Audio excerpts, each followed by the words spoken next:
Қайырлы күн, менің арнама қош келдіңіз. Видеоны көрмес бұрын менің арнама жазылуды ұмытпаңыз.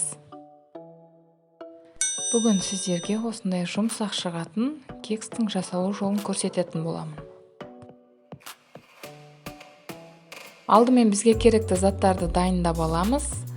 Ұнымыз бен қопсытқышымызды осылай бірге араластырып жібереміз.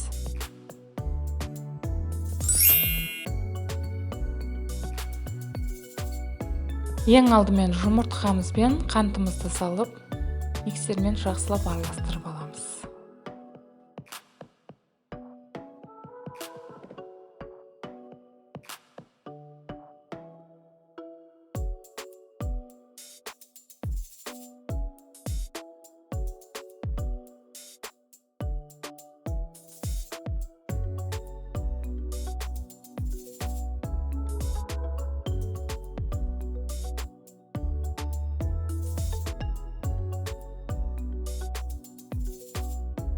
Енді ертілген сары майымызды салып, бұны да бір миксердің көмегімен араластырып аламыз.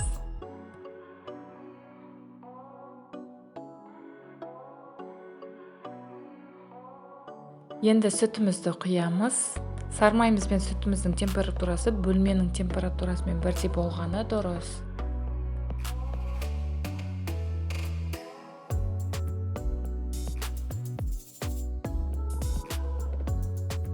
Ұнымызды міндетті түрде осылай електен өткізіп аламыз, 2-3 бөлікке бөліп. Венчиктің көмегімен болмаса миксердің көмегімен осылай жақсылап араластырып аламыз.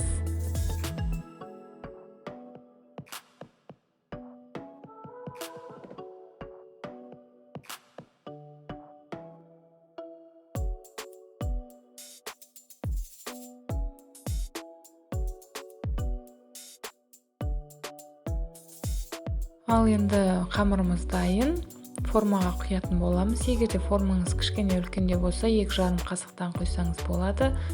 Енді өздеріңіз формасына қарайсыздар. Мен 2,5 қасықтан құйып шықтым. 180 градуста 30 минутта пісіріп алдым. Көріп тұрғандарыңыздай өте жұмсақ шықты. Сіздер де жасап көріңіздер.